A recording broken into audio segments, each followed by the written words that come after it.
1983년 11월 5일 루이지애나 주 슈리브포트, 왜 이렇게 영어가 어려울까요? 슈리브포트에서 보석상 시계 수리점 주인인 로제만이라는 사람이 56세의 나이에 자신의 가게에서 총에 맞아 숨진 채 발견되었습니다. 경찰 수사에서 가게 안에 가게 주인의 주머니가 뒤져져 있는 것을 발견하게 되었고, 이것은 절도다라는 생각을 하게 되었습니다. 경찰은 이때 총 4명의 용의자들을 체포했습니다. 그 중에 한 명이 보석상 주인의 집에서 그 집을 가꾸는 정원사로 일을 했던 34살 글렌 포드입니다. 당시 범행 검증의 결과에 의하니 범인은 왼손잡이일 가능성이 굉장히 높다라는 것이 발견되었어요. 공교롭게도 4명 중에서 단 1명, 방금 얘기한 34살의 글렌 포드가 혼자 왼손잡이였어요. 그 이유로 아주 유력한 범인으로 몰리게 되었습니다. 여러분, 사실 조금만 더 깊게 생각한다면 글렌 포드가 유죄라는 것을 입증할 만한 정확한 물증은 아무것도 발견되지 않았어요. 그러나 단지 왼손잡이였다는 추측과 그리고 흑인이라는 인종차별적인 이유만으로 글렌 포드가 완벽한 범인이 되었습니다. 가장 억울한 옥살이를 한 사람이 되었어요. 결국 84년 12월 5일에 1급 살인 혐의로 기소되었고, 이후 사형 선고를 받게 되면서 억울한 감옥살이가 시작되었어요. 여러분들, 이 이야기는 진짜거든요. 그렇게 28년이 흘렀습니다. 28년의 세월이 흘렀고, 어느 날 다른 죄수들을 신문하던 정보원으로부터 28년 전에 일어났던 보석상 살인 사건에 대한 새로운 진술을 듣게 돼요. 그 진술과 더불어서 새로운 재심이 펼쳐졌고, 2014년 3월 11일 날 연방법원은 이 판결을 무효화 결정 내리게 돼요. 당일 석방돼요. 글렌 포드가. 정확히 그가 구속된 지 29년 3개월 5일 만에. 여러분, 이 사람이거든요. 글렌 포드. 34살의 젊은 청년이 자유인으로 선포되었을 때는 64세였어요. 64세의 노인의 신분이었다고 해요. 그러나 더욱 안타까운 소식은요, 그가 석방된 지 2개월도 되지 않았을 때 폐암 말기라는 증상을 받게 돼요. 그래서 시한부 인생을 살다가 1년이 지난 후 2015년 6월 29일 사망하게 되었습니다. 여러분, 이 이야기를 접하면서 전사님은 세상에서 이렇게 억울한 사람이 또 있을까? 돈으로 바꿀 수 없는 청춘. 여러분의 그 젊은 청춘은 돈으로 살 수 없는 청춘이에요. 이 청춘을 감옥에서 무의미하게 보내며 사람들의 기억 속에서 잊혀져 가고 묻혀버린 인생을 살아간 사람이 또 어디에 있을까 생각을 해보게 되었어요. 그러다 성경의 인물 중인 요셉이라는 사람이 문득 떠올랐어요. 오늘 본문 37장은 요셉이 어느 날 갑자기 구덩이에 던져지는, 묻혀지는 시간을 기록하고 있습니다. 오늘은 우리는 요셉의 묻혀진 그 인생을 살펴보면서 이 고난을 어떻게 극복해 나아갔는지에 대해서 함께 말씀을 통해 배우고 결단하는 시간이 되었으면 좋겠습니다. 우리 본문 14절인데요. 우리 한번 같이 읽어볼까요? 시작! 이스라엘이 그에게 이르되 가서 내 형들과 양떼가 다 잘 있는지를 보고 돌아와 내게 말하라 하고 그를 헤브론 골짜기에 보내니 그가 세겜으로 가니라. 이스라엘은 야곱의 다른 이름이죠. 하나님이 새로 지어준 이름 이스라엘이죠. 이스라엘 곧 아버지 야곱은요, 요셉에게 형들을 찾아가서 형들이 양떼를 잘 기르고 있는지 잘 치고 있는지 네가 감독해보고 살펴보고 돌아와서 나에게 보고해줘 라고 이야기했어요. 여러분들, 고대 근동 사회에서는요, 집안의 장자가 목축의 현장을 총괄했다고 해요. 목축의 현장을 지도할 수 있는 것은 장자의 특권이었던 거죠. 그런데 지금 요셉은 여러분 야곱의 몇 번째 아들이죠? 자, 손 들고 한번 맞춰보세요. 야곱의 몇 번째 아들이죠? 달란트 2달란트 드릴게요. 네. 11번째 정답 선아쌤 2달란트 꼭 주셔야 돼요. 11번째 아들이에요. 요셉은 장자가 아니죠. 누군가를 총괄하고 지도할 수 있는 장자가 아니었다라는 거죠. 요셉은 아버지의 사랑을 받았던 자죠. 특별한 총애를 받았습니다. 왜냐하면요, 자신이 가장 사랑했던 4명의 아내 중에 가장 사랑했던 라헬에게서 얻은 첫 번째 아들이기 때문이에요. 아버지는 그를 위해서 채색 옷을 입혀 주었어요. 여러분, 채색 옷은 단순하게 그냥 아름다운 옷이 아니거든요. 귀족, 감독, 왕족이 입는 옷이고, 소매가 길고 길이가 길어서 치렁치렁한 겉옷, 화려한 겉옷이 바로 채색 옷이었어요. 그런데 야곱이요, 이 옷을 12명의 아들이 있는데 12명의 아들이 있는데 이 옷을 11번째 아들인 요셉에게 주었다라는 거죠. 어쩌면 야곱은요, 요셉이 장자같이 살기를 원했던 것 같아요. 내가 가장 사랑하는 아들이 장자처럼 감독하고 지도하면서 세워지기를 원했기 때문에 채색 옷을 입혔는지도 모르겠어요. 그래서 요셉은 많은 형들에게 미움을 받았죠. 쉬운 성경에 보니까 뭐라고 얘기하냐면요, 형제들은 요셉이 미워서 인사말도 건네지 않았다. 형들이 인사도 하지 않았다라고 얘기를 해요. 그러던 중 아버지 야곱의 요청으로 요셉은 형들을 찾아 세겜으로 떠나게 되었습니다. 그러나 안타깝게도 형들은 이미 세겜을 지나 어디에 있었죠? 도단이라는 곳에 있었어요. 도단. 아마도 세겜 주변에 목초가 부족했기 때문에 가축을 더 잘 기르기 위해서 점점점 북쪽으로 올라가서 도단이라는 샘도 있고 넓은 골짜기가 있는 지역으로 이동해서 갔던 것 같아요.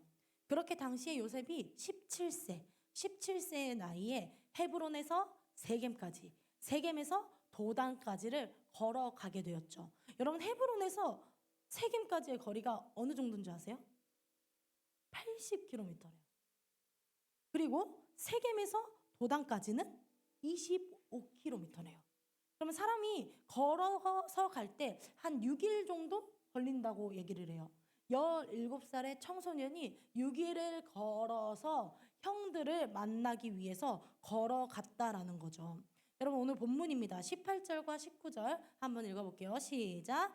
요셉이 그들에게 가까이 오기 전에 그들이 요셉을 멀리서 보고 죽이기를 꾀하여 서로 이르되 꿈꾸는 자가 오는도다. 저 멀리서 채색 옷을 입고 걸어오는 요셉을 봤어요. 요셉을 본 형들의 반응은요, 요셉의 기대와는 달랐어요. 요셉은 오랜만에 형들을 만날 것을 기대했을 거예요. 그런데 형들은 어떻게 했죠? 멀리서 걸어오는 저 채색 옷만 봐도 저 요셉 죽여버려야겠다 라고 생각을 했다는 거죠. 여러분, 꿈꾸는 자가 이렇게 얘기를 하니까 되게 좀 아름다워 보이잖아요. 근데 다른 성경에 보니까 꿈쟁이라고 적혀 있더라고요. 꿈쟁이. 비아냥 거리는 거죠. 야, 저 꿈쟁이 온다. 야, 또 꿈쟁이 온다. 저 꿈쟁이. 라고 생각을 하면서 없애버렸으면 좋겠다 라는 계략을 품고 있었다는 거죠. 그렇게 요셉이 형들의 앞에 섰을 때 자신의 권력이자 자랑, 그리고 아버지의 사랑의 증표인 채색 옷이 벗겨지게 되었죠. 그리고 구덩이 아래로 던져지고 묻혀지는 인생을 살아가게 되었습니다. 24절입니다. 같이 읽읍시다. 시작. 그를 잡아 구덩이에 던지니 그 구덩이는 빈 것이라 그 속에 물이 없었더라. 여러분, 고대 근동의 구덩이라고 하는 것은요, 대체적으로 항아리 병 모양으로 이루어진 게 많았대요. 이게 무슨 말이냐면 항아리 병처럼 위에 주둥이가 좁았대요. 안에 공간은 깊고 넓은데 주둥이가 좁았다는 거죠. 그러면 사람이 들어가면 어떻게 되냐면 나올 수가 없는 거죠. 혼자서는 절대 나올 수 없는 구조를 가지고 있었다라는 거죠. 근데 참 놀라운 것은 뭐냐면 이 우물에 물이 채워져 있지 않았다는 거예요. 여러분, 이 우물에 물이 채워져 있었다면 요셉이 빠지는 순간 머지않아 요셉은 익사했겠죠. 죽었을 거예요. 그런데 우물이 비어 있었기 때문에 요셉이 떨어졌지만 바로 죽지는 않았던 거죠. 잠깐 머물러 있을 수 있는 시간이 주어졌다는 거죠. 그럼에도 여러분, 그 구덩이는 완전하지도 안전하지도 않습니다. 항아리 모형이라는 것은 아까 이야기했듯이 입구가 아주 좁은 구조이기 때문에 사람이 빠지게 되면 스스로는 나올 수 없는 깊이와 형태를 취하고 있었어요. 분명 그곳은 사람의 눈으로는 완전히 갇혀져 버리고 실패해버린, 묻혀져 버린 인생으로 느껴질 수 있는 곳이었어요. 구덩이가 바로 그런 곳이었죠. 그런데 전사님은 오늘 이 본문을 계속 묵상을 하면서 이런 생각을 하게 됐어요. 그 자리가 요셉의 인생의 전환점이었구나. 그 구덩이가, 그 자리가 바로 요셉의 인생을 바꾸는 터닝 포인트의 자리였구나. 요셉의 생각을 전환하게 하는 좋은 자리였구나 라는 거를 깨닫게 되었어요. 요셉이 빠진 그 구덩이를 생각해 보세요. 형들을 향해 얼마나 많이 외쳤겠어요. 형 살려주세요. 진짜 잘못했어요. 저 겸손하게 살게요. 형 제발 꺼내주세요. 저 너무 무서워요. 도와주세요. 안 외쳤을까요? 외쳤겠죠. 근데 아무리 외쳐보아도 아무도 듣지 않았죠. 그리고 형들은 요셉의 소리를 들으면서 옆에서 밥을 먹고 있었대요.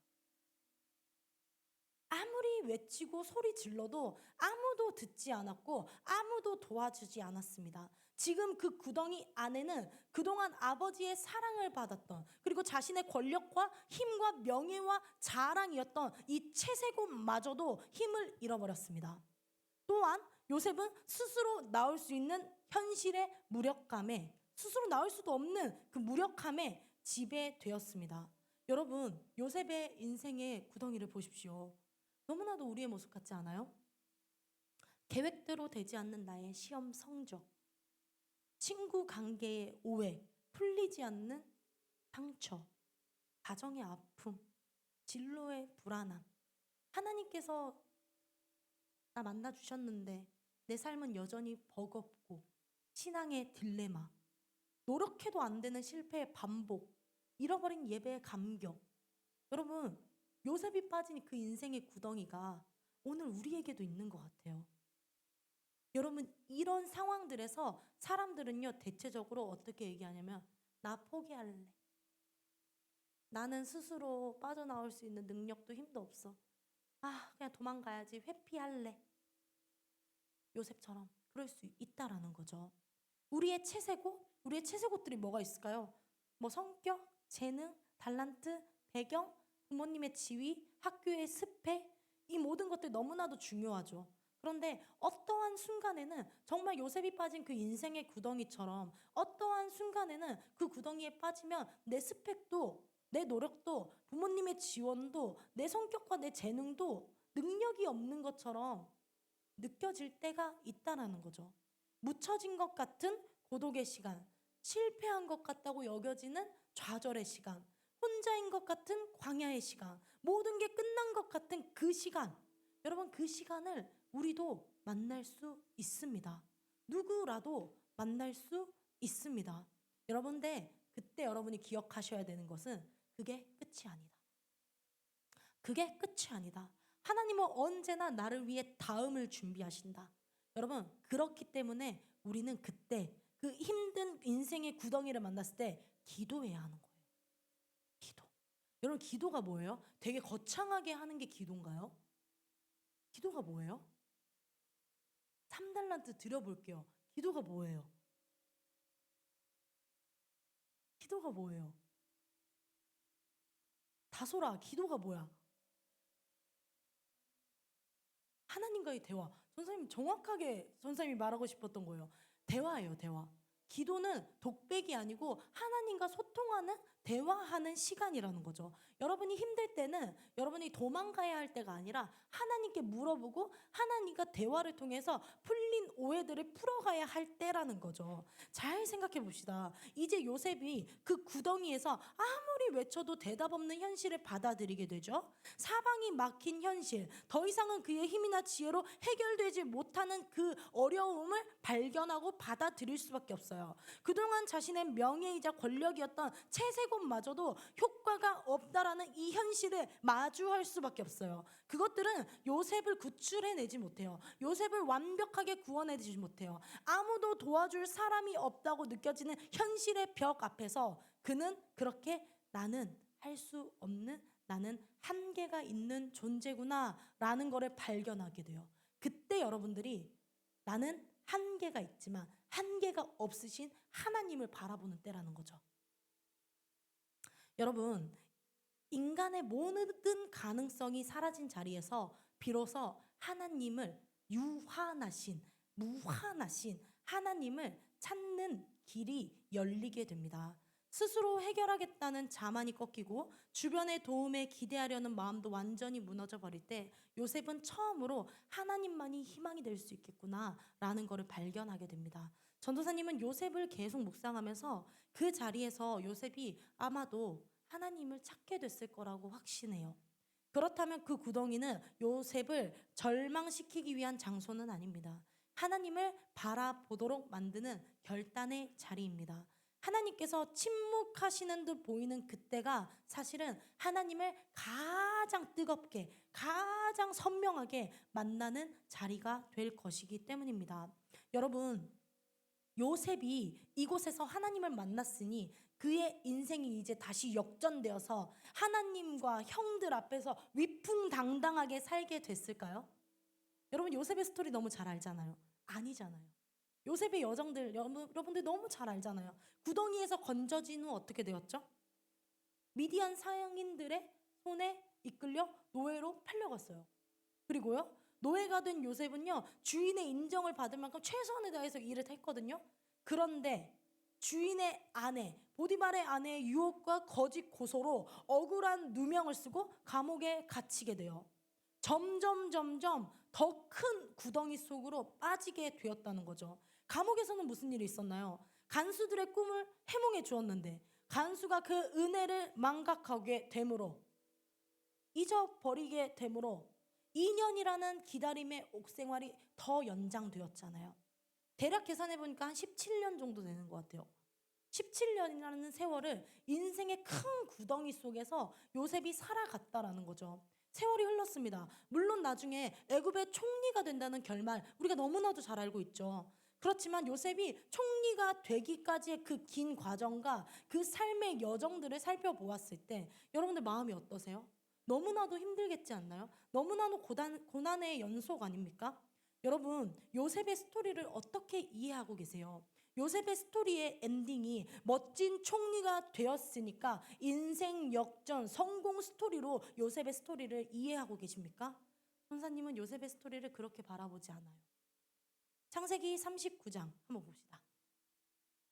자, 읽어봅시다. 시작. 여호와께서 요셉과 함께 하시되 그가 형통한 자가 되어, 그 다음요. 시작.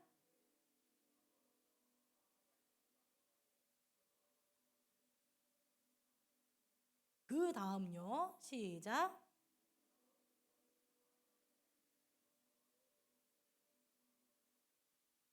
여러분, 무슨 단어가 반복되죠? 형통. 요셉의 스토리는요, 겉으로 보기에는 우여곡절 끝에 총리가 된 이야기 같지만요, 성경은 요셉의 그 성공을 강조하지 않아요. 요셉의 세상적인 성공, 명예, 인기를 강조하고 있지 않아요. 성경이 강조하는 것은 여호와와 함께 하시는 형통을 강조하고 있습니다. 단 하나죠. 모든 여정 속에서 하나님이 그와 함께 하셨기 때문에 그가 형통한 자가 되었다는 것이 요셉의 스토리의 메인 주제입니다. 형통이라는 게 뭘까요? 우리는 형통이라는 단어를 들으면 세상에서 잘 되는 거, 내가 시험 성적 잘 받는 거, 좋은 대학 가고 좋은 직장 가는 거라고 생각을 하지만 하나님이 보여주시고자 했던 그 형통은 그거와 달라요. 하나님이 보여주고 싶었던 형통은 뭐냐면 높은 자리에 올라가는 것이 아니라 낮은 자리에 있을 때라도 하나님과 함께 하는 것을 경험하는 것. 반대로 높은 자리에 올라갈지라도 그 자리에서 하나님과 함께 형통하는 것. 하나님은 여러분이 잘 되기를 원하세요. 어떻게? 하나님과 함께.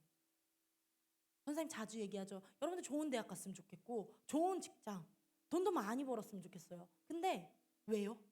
하나님의 영광을 위해서. 하나님과 함께 그것들을 누리며 섬기며 베풀기 위해서 여러분들이 잘 되기를 간절히 바란다라는 거죠. 형통이라는 것은 결과가 아니라 관계입니다. 하나님과의 관계. 상황이 안정되어 보이는 것이 아니라 상황이 흔들릴 때에도 마음이 흔들리지 않는 비결. 그 은혜를 누리는 게 형통입니다. 성공이라는 것은 환경의 변화 같지만 형통은요 존재의 변화입니다. 누구와 함께 살고 있느냐. 이게 형통이죠. 그래서 요셉은요 노예일 때도 형통했고 감옥에 있을 때도 형통했습니다. 그리고 총리가 되었을 때도 아주 형통했습니다.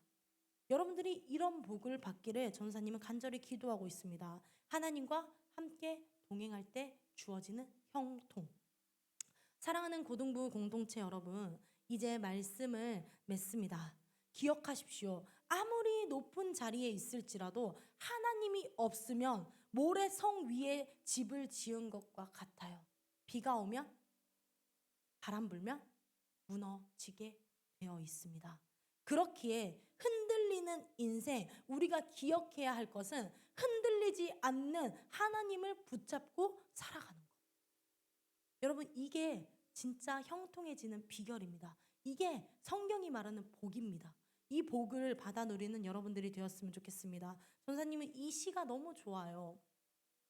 전사님 읽어드릴게요. 반드시 기도는 응답됩니다 라는 거거든요. 시가. 제가 힘을 달라고 기도했더니 하나님은 저를 강하게 만들 어려움을 주셨습니다. 제가 지혜를 달라고 기도했더니 하나님은 제가 해결해야 될 문제들을 주셨습니다. 제가 용기를 달라고 기도했더니 하나님은 제가 극복해야 될 위험들을 주셨습니다. 제가 사랑을 달라고 기도했더니 하나님은 제게 도움이 필요한 많은 사람들을 보내주었습니다. 제 기도는 모두 응답되었습니다. 여러분들, 저는 이 시처럼 영화의 한 장면인데 이 영화의 한 장면처럼 한 주간 여러분들이 써내려갈 하나님과 나와의 인생의 간증들이 넘쳐났으면 좋겠어요. 하나님, 제가 믿음을 달라고 기도했더니 하나님은 제 믿음을 시험할 수 있는 고난들을 참 많이 주셨습니다. 그 고난 속에서 제가 내 믿음은 하나님께만 속한 것이구나 깨닫게 되었습니다. 하나님, 감사합니다. 제 기도는 응답되었습니다. 전도사님의 고백입니다. 한 주간. 여러분들에게도 이런 인생의 아름다운 간증과 고백들이 차고 넘쳐나기를 간절히 기도하겠습니다.